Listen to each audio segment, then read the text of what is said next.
ส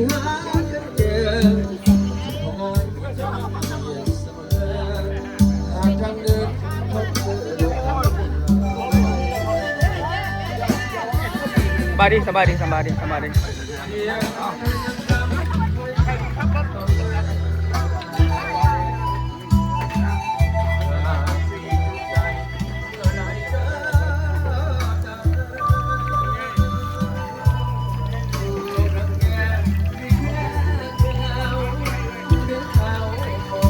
กินเพื่อกินกล้วยเด้อ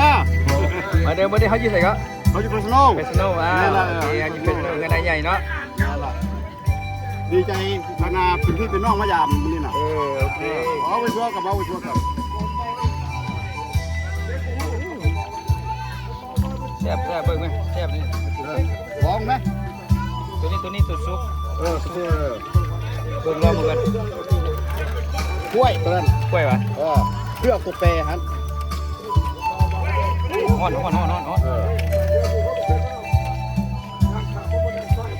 กินมึงดู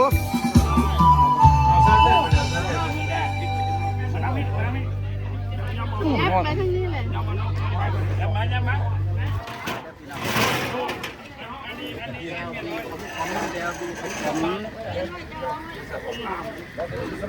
น่อย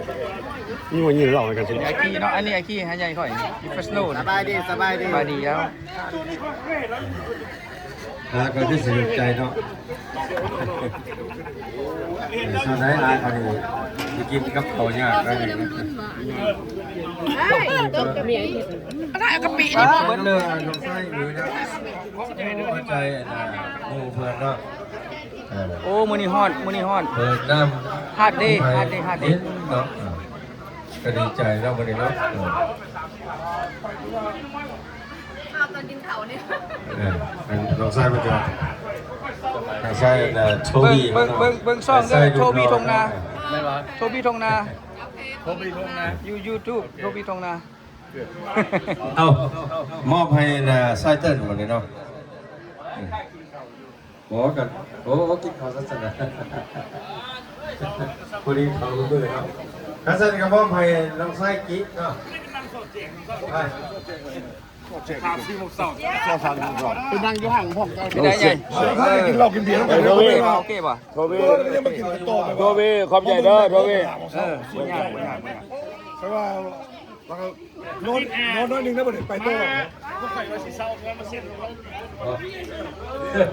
คนแม่จากกันลองไส้กิ๊กรอบแรกนะใช่ลองไส้ตู้รอบ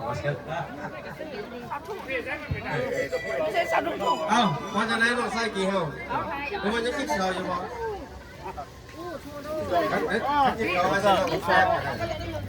ตอนนี้แม่มาเลือกกับเขายืดใส่มันเฟสโน่เมืองเฟสโนแคลิฟอร์เนียวะโอเคอากาศก็ดีมืออ่ะอากาศร้อนบ่หนาวลมมีลมอยู่ต้นลมต้นไม้อยู่คนงานใจกันดีงานหมอมีเงินหมอมีอยู่บ้านไหนมีครับมาดีตอนนี้นะเก่าเข้ามายินดีต้อนรับพี่น้องที่มาจากเบเรียเนาะมาหาไอโดยเฉพาะไอเติ้ลเพิ่นมาจากคนไหนท่านเนื้อไปกว่านั้นอีกเนาะแม่นบ่ไอเติ้ล